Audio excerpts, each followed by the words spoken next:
Today we're going to be looking at some podcasts, and some of these definitely need to be left in 2023. I think we all know that I'm not a massive fan of podcasts. It really depends what type of one. I think you're going to understand why I might not be a fan of these ones. I'm going to be honest with you. You're not a 10. Alright. I'm not saying that to be mean, but you're not a 10. Okay. That doesn't hurt me. I'm not trying to hurt you. Are you down to revise your answer? If we got makeup remover. No, my makeup's expensive. Why would I want to take it off? This whole thing is very much giving a bunch of middle schoolers trying to have a debate. I'm so tired of the whatever podcast making both men and women look stupid. First of all, these men purposely invite women who are not the most well-spoken, who seem to be at a point in their self-love journey with themselves where they're just starting to learn, and so they're coming on this podcast and spewing out basic confidence terminology that you would hear off of social media. And no shade to them, but they are not at a point yet where they can express it as their own idea. These guests are also intentionally picked because these girls, the majority of them, are OF workers, there to literally just support their work. I mean, they care about what they're saying, but chances are they care more about advertising for themselves. Second of all, these rage bait alpha male podcasts scream insecurity. Okay, as a man, if you are secure in yourself, you would not have to use multiple tactics to bring down a woman or anyone for that matter, just because they show some signs of seeing their own self-worth. Like, you're bored.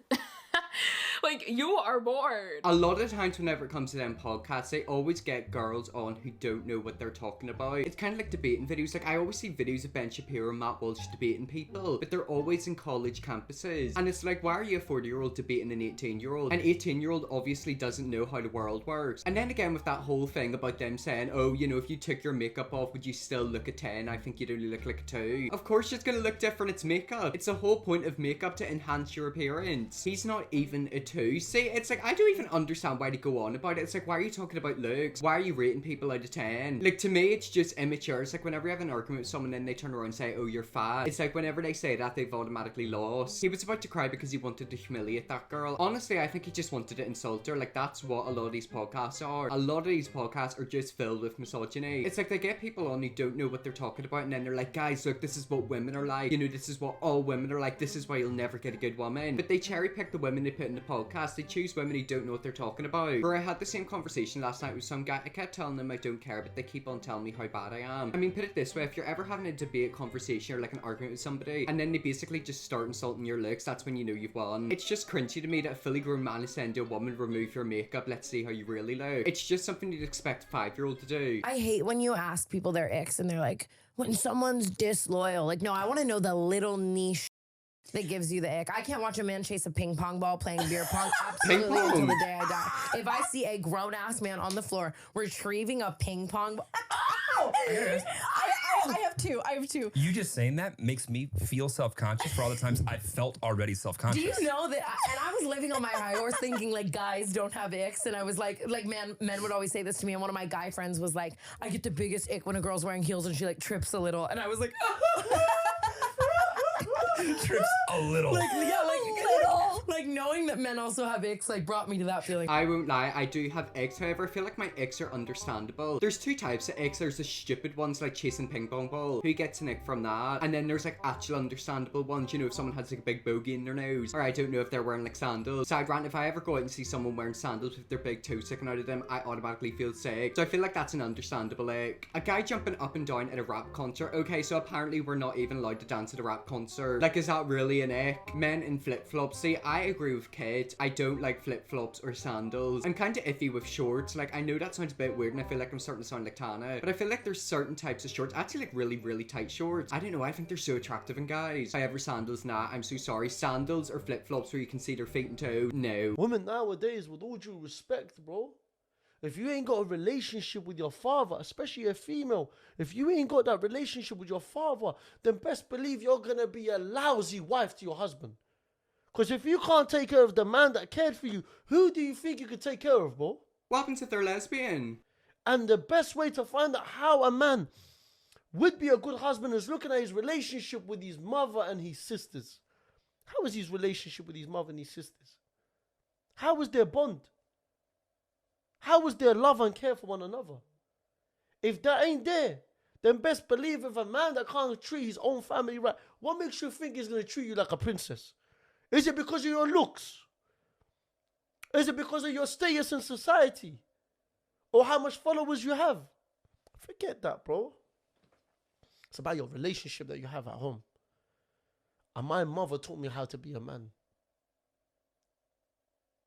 My mother taught me how to be a man, alhamdulillah. On TikTok, I've recently seen a stitch of a podcast, and it's basically a guy saying something similar to him. I'm not sure if it was about the exact same guy, so I'm not going to say it was him. However, there was basically a guy on the podcast saying stuff about women. I can't even remember what it was. It was pretty misogynistic, to be honest. And people done some research, and it turns out one of his wives actually left him because he was like abusive. Like, she literally got a restraining order against him. And he was sat in his podcast basically saying stuff like that. And also, side rant, just because a girl doesn't have their dad in their life doesn't mean anything. Do you not realise that some fathers leave their children's lives? What happens if he died? What happens if he left? Like, how's that her fault? Sorry, he's just chatting a load of rubbish. Many girls do not have a father, and talking from experience, it's hard, so it's difficult trying to love someone. Exactly, it's the fact that he basically goes to blaming girls for not having a father in their life. Why don't you blame the father? You know, if you have a child, you have to raise that child. So many fathers and mothers abandon their children. You know, if you bring a child into the world, you have to take care of it, you have to love it, you have to bring it up. It's called your child, you're meant to raise a child. So many parents abandon their children. So how is it the daughter's fault? You know, if a daughter doesn't have a dad, how's that her fault? Maybe he died, maybe, you know, he's in jail, maybe he like left her, and you're worrying about them not being a good wife? Like, come on. This is why talking shouldn't be free. Exactly, like, we need to start charging these people. If they want to say something like that, they have to pay a subscription. Forget Netflix, Disney, OnlyFans, we need a podcast subscription. $500 a month. Now actually make it more, $5,000. That means people like him can't have one. How is it our fault that our dad doesn't want to communicate with us and is a hard person to talk to? I mean, put it this way, it's always going to be your fault no matter what. People like them will blame everyone except for themselves, and it's the fact that he only views women to be his wife. What happens if they don't want to date you? Like, imagine being in a relationship with someone like him. I'm a man, so thank God I never ever like have to marry him. However, I wouldn't want to if I were a woman. $800 a week is nothing. That's different right? if you're making more than the guy. Okay, that's what I'm saying. Still make ends meet, like I said, with his little 9 to 5,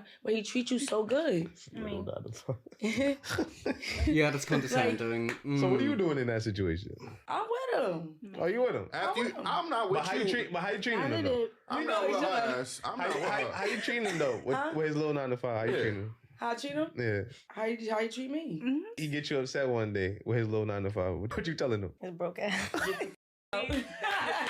Oh my goodness. Yeah, so basically what I'm getting from that video is that she only wants somebody who has money, not because of them. Put it this way, if you're in a relationship with someone just because of money, it's not a true relationship. You have to love somebody for them. I'm making 6 figures with this little 9 to 5. Social media is every woman's perspective of reality of. I mean, it's not every woman. I think it's just people like her who don't probably work. Put it this way, she probably doesn't have a job. Like, her job is probably like influencer, like YouTuber, like, you know, looking pretty. Even though technically that is a job because it's an income, it's not like a real job. It's kind of like a glamorous job. I feel like there's glamorous work and then non-glamorous work. Non-glamorous work is like your traditional 9 to 5 job, you know, where you actually do physically have to do work. Glamorous work is more, you know, like stuff that I do, like this, videos, looking pretty, you know, being a celebrity, and like the whole point of you being famous is just for being famous, like the Kardashians. In the UK, a lot of people are only earning 10, 11, 12, 13 pounds an hour. So they might work that little 9 to 5 and also side rant. Why are you saying little 9 to 5? Like, it's a 9 to 5. To me, it just reeks entitlement and not having a job. It just makes me cringe. And then yet again, we're in a cost of living crisis. If you're earning 11, 12, 13 pounds per hour and like you have to work 10-hour shifts multiple days a week, you're still not getting a lot of money at the end of the month. You know, you really do have to work to make ends meet. 3,002 a month ain't bad at all. Exactly, it's actually really good. Like, that's more than most people. Social media has made a lot of people forget the actual value of money. For example, in like rap music and like songs, people always talk about making millions. Do you realize how much a million is? Like, if you literally make 5,000-6,000 a month, people literally call you broke, and it's like, nah, that's really good. Especially in Northern Ireland, like, that is very good. I think that's actually double, maybe even triple what the average person makes over here. Just ask her what she does for a living, lol. Does she even make money though? That's what I want to know. Like, maybe that podcast is her job, and yet again, that's what you call glamorous work. You look pretty and you talk about something for like a couple of hours and then you get paid lots of money. It is unfair, but you know, that's just life. But one thing that she did say which really irritated me was the little 9 to 5 job. You know, a little 9 to 5 job is a lot of people's reality. I guarantee you the head that a young girl gives you will be different to the head that an older girl gives you. And I guarantee if you had a job, you wouldn't be doing this. Why don't you work? No, but like, job centres actually open. Like, we just had Christmas call. Probably got your kids Lemsip and bottled water, say nothing. But job centres actually open, and we're going around on podcasts. Look how serious he looks. Look, like, imagine you applied this to get a job. Not every day, like, let's start a podcast. Let's start a podcast. Because you end up with people like this, bro. Like, look how intensely focused he is about this. The head from a younger woman would be better than an older because Pythagoras theorem. You can tell he didn't pass the GCSEs. Like you can actually look at this guy and tell he did not pass the GCSEs. You see how the way they look at black people is because of people like this, bro. You just go online, you go on these podcasts and you just say anything. Like it's like he's being serious. It's not even a comedic. Like he's not even trying to be funny. He's trying to be serious. Yeah, because bro, like no, it's guys like you, bro. Like, take care of your kids. Your children are actually hungry. You're just here talking absolute rubbish, bro. Like what's wrong with you? No, like what's wrong with you? I just want to know why they're having that conversation. Like, how did that conversation start? I went to school with him. He was in my class. Well, oh god, I feel bad for you. I feel like I know exactly the type of classmate he was. The funny thing is I heard him trying to get Islamic advice before. I mean, that's what a lot of these podcasts are. You know, a lot of these people talk about, you know, religion. But it's like, are they really religious? Who's that one person? It's Sneeko and Andrew Tate. Apparently they're like religious now. They're like Muslims. But Andrew Tate literally ran a cam girl site where like girls literally got naked on camera and now he's like a Muslim. And also in a lot of religions, you know, you're not really meant to drink alcohol, you're not meant to have intercourse, you're not meant to talk inappropriately about people, you're not allowed to smoke. But it's like they all do that, which is why I don't believe a lot of them are actually religious, to be honest. I think a lot of them pretend to be religious so they can get a lot of people to support them and then basically just ooze their toxic opinions. It reminds me of whenever you see guys talking about having a traditional wife and a traditional woman, but it's like they're not a traditional man, so like it won't work. How old are you? 33. Why would you be dating a 19-year-old? What's wrong with I think that's a bit of a red flag for me. What's wrong with that? I mean, what do you have in common with a 19-year-old that just graduated high school? What do I have common with a 33-year-old litigation attorney? I don't know. I don't. Maybe you guys could I'm talk about movies YouTuber. in the 80s or something. But red flag. But I feel like 19, she's not even old enough. She says red for flag. you to take her to a bar, though. Like I get I don't really 21. drink like that, though. I don't really drink. I mean, let's say it's an event or something. Well, so I don't go to bars or clubs. I'd rather masturbate with sandpaper than go to I have something to add to What's what that? she said. Let me address the age thing, Okay. then I'll have to address the body count thing. So this is another one that always comes up.